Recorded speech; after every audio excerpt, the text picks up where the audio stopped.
అందరికీ నమస్తే అండి. దేశం మొత్తం బీజేపీ చేతిలో ఉంది. కానీ దేశ రాజధాని మాత్రం ఆ పార్టీకి అంతుచెక్కట్ల దొరకట్ల.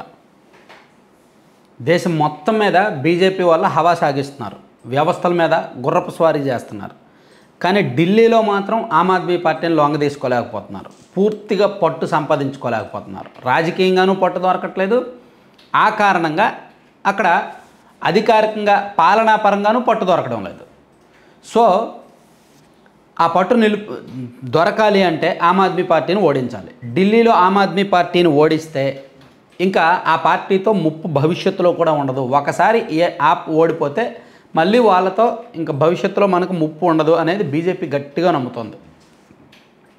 అందుకే ఢిల్లీలో బలంగా పాతుకుపోయిన ఆమ్ ఆద్మీ పార్టీని ఓడించి అధికారం చేజెక్కించుకోవాలనే బీజేపీ వ్యూహాలు ఇప్పుడు ఇంకా అంత స్ట్రాంగ్ అయ్యాయి. నిజానికి బీజేపీ ఎన్నికల వ్యవహారాల్లో ఆర్ఎస్ఎస్ అంతగా తలదూర్చేది కాదు. కానీ 2024 లోక్సభ ఎన్నికల తరువాత ఆర్ఎస్ఎస్ పూర్తిగా ఇన్వాల్వ్ అవుతోంది. ఆర్ఎస్ఎస్ యొక్క రాజకీయ ముఖ చిత్రం బీజేపీకి పొలిటికల్ స్ట్రక్చర్ బలంగానే ఉంది కదా, వాళ్ళే పోల్ మేనేజ్మెంట్ చేసుకుంటారు, వాళ్ళే చేసుకుంటారని ఆర్ఎస్ఎస్ ఇతర వ్యవహారాల మీద దృష్టి పెట్టి లైట్ తీసుకునేసరికి బీజేపీ 2024 లోక్సభ ఎన్నికల్లో కాస్త ఇబ్బంది పడింది. అందుకని ఆర్ఎస్ఎస్ మళ్ళీ పూర్తిగా రాజకీయంగా యాక్టివ్ అయ్యి బీజేపీ పొలిటికల్ యాక్టివిటీస్లో అన్నిట్లో కూడా ఆర్ఎస్ఎస్ సంఘ నేతలు తలదూర్చి మహారాష్ట్ర, హర్యానా లాంటి పోవాల్సిన చోట కూడా గెలిపించారు. సో ఇప్పుడు ఢిల్లీలో ఇంకా ఎక్కువ ఫోకస్ పెట్టారు. ఇప్పుడు ఆర్ఎస్ఎస్ కూడా బీజేపీ కంటే ఎక్కువ ఆర్ఎస్ఎస్ వాళ్ళు ఎక్కువ కష్టపడుతున్నారు ఢిల్లీలో బీజేపీని అధికారంలోకి తీసుకురావడానికి.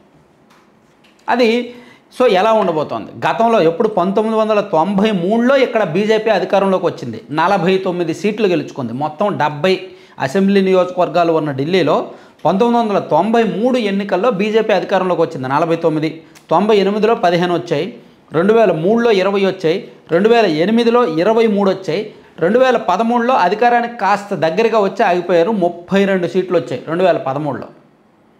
ఆ తర్వాత 2015లో 3, 2020లో 8. అంటే 2015లో ప్రధాన ప్రతిపక్ష హోదా కూడా రాలేదు, 2008లో కాస్త వచ్చింది. అట్లా ఢిల్లీలో బీజేపీ రాజకీయం ఉంది. మరి ఇప్పుడు వాళ్ళకి అధికారం సాధ్యమేనా? సో ఆమ్ ఆద్మీ పార్టీ బలంగా పాతుకుపోయింది. గడిచిన 2 ఎన్నికల్లో కూడా వాళ్ళకి ఎప్పుడు 2015 ఎన్నికల్లో 67 సీట్లు 54.3% ఓట్లు, 2020 ఎన్నికల్లో 62 సీట్లు 53% ఓట్లు. అంటే వాళ్ళకి గడిచిన 2 ఎన్నికల్లో కూడా 50%కి పైగా ఓట్లు వచ్చాయి. పైగా ఢిల్లీలో మ్యాక్సిమం ఓట్లు ఏంటంటే ఎడ్యుకేటెడ్ యూత్ ఓటర్లు ఎక్కువ, ఎడ్యుకేటెడ్ ఎంప్లాయీస్ ఎక్కువ. ఆ వర్గాల్లో ఆమ్ ఆద్మీ పార్టీకి పట్టుంది. అలాగే అంటే క్లాస్లోనే ఉంది, మాస్ ఓటర్స్లో లేదు అనుకుంటే పొరపాటే. ఈ ఆమ్ ఆద్మీ పార్టీ అమలు చేసిన సంక్షేమ పథకాలు కొన్ని ఉన్నాయి. ఫ్రీ బస్సు ఒకటి, అలాగే ఈ నల్లా నీరు, ఫ్రీ వాటరు, అలాగే హెల్త్ స్కీమ్స్ కొన్ని, అలాగే ఫ్రీ పవరు, ఇవన్నీ కూడా ఢిల్లీలో మురికి వాడల్లో నివసిస్తున్న పేదలు, నిరుపేద వర్గాలకు వాళ్ళకు కూడా కాస్త ఆమ్ ఆద్మీ పార్టీ చేరువైందనమాట.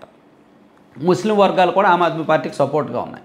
దాంతో బలమైన వర్గాలన్నీ కూడా ఆప్కి బ్యాక్ బోన్గా ఉన్నాయి. కేవలం ఢిల్లీలో ఉన్న వ్యాపార వర్గాలు అండ్ ఈ చుట్టుపక్కల రాష్ట్రాల నుంచి, ఈ ఉత్తరప్రదేశ్, ఈ బీహార్, పంజాబ్ నుంచి రాష్ట్రాల నుంచి వలసలు ఢిల్లీకి వెళ్ళి సెటిల్ అయిన వాళ్ళు ఎవరైతే ఉన్నారో వాళ్ళు మాత్రమే బీజేపీకి మద్దతుగా ఉన్నారు. అయితే ఇప్పుడు బీజేపీకి కాస్త ఊపు పెరిగింది. అక్కడ కొత్త నాయకులు కొంతమంది వచ్చారు, కొత్త నాయకత్వం వచ్చింది, యూత్ లీడర్స్ వచ్చారు. అందుకని బీజేపీ కొంచెం గెలుపు మీద ఆశలు పెట్టుకుంది. మరోవైపు ఆమ్ ఆద్మీ పార్టీ మీద గత ఎన్నికలకు ముందు, అంతకుముందు ఎన్నికలకు ముందు అవినీతి మరక లేదు. కానీ ఇప్పుడు ఆమ్ ఆద్మీ పార్టీ మీద ఒక పెద్ద అవినీతి మరక ఉంది. కేజ్రీవాల్ అంటే ఒకప్పుడు నిజాయితీపరుడు కావచ్చు, కానీ ఇప్పుడు కేజ్రీవాల్ కూడా అవినీతిపరుడే. కేజ్రీవాల్ కూడా కమర్షియల్ పొలిటీషియనే.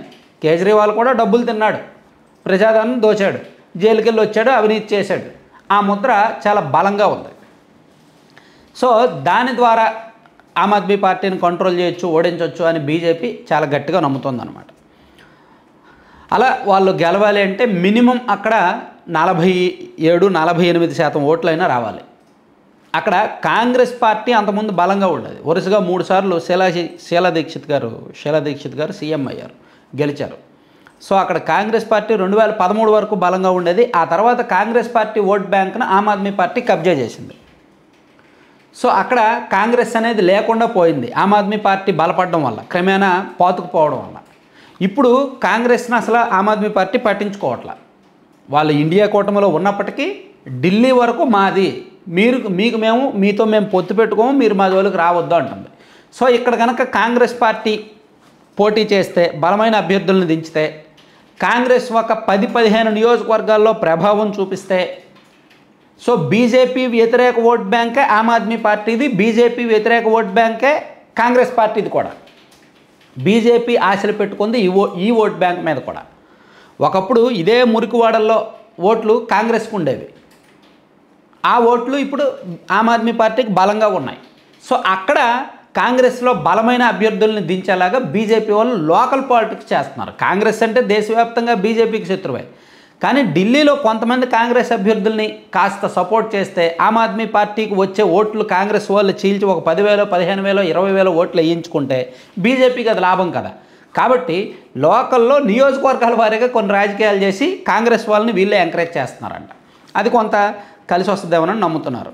సో అట్లా బీజేపీ వాళ్ళు అయితే ఒక సెపరేట్ వ్యూహరచన చేస్తున్నారు. ఫైనాన్షియల్గా చాలా కొంచెం స్ట్రాంగ్గా ఉన్న క్యాండిడేట్లను ఎన్నుకుంటున్నారు. అలాగే ఆమ్ ఆద్మీ పార్టీకి బలమైన ఓట్ బ్యాంక్ ఉన్న వర్గాల్లో అభ్యర్థుల ఎంపిక చాలా ఆచితూచి చేస్తున్నారు. ఆమ్ ఆద్మీ పార్టీ అభ్యర్థులను ప్రకటించేసింది ఆల్రెడీ. 70 సీట్లలో కూడా వాళ్ళు అభ్యర్థులను దించేశారు. బీజేపీ వాళ్ళు కూడా ఆల్మోస్ట్ రెడీ చేశారు. కాకపోతే చిన్న మార్పులు చేర్పులు ఉంటాయి. ఆర్ఎస్ఎస్ రంగంలోకి దిగిందంటే ఖచ్చితంగా మార్పులు ఉంటాయి. కాబట్టి ఈ ఢిల్లీ ఎన్నికలు మాత్రం ఈసారి ఆసక్తికరంగా మారబోతున్నాయి, చాలా ఉత్కంఠగా ఉండబోతున్నాయి. ఇక్కడ కనుక బీజేపీ గెలిస్తే ఇంక వాళ్ళకి తిరుగులేంట. చూద్దాం ఏం జరుగుతుందని. Thank you.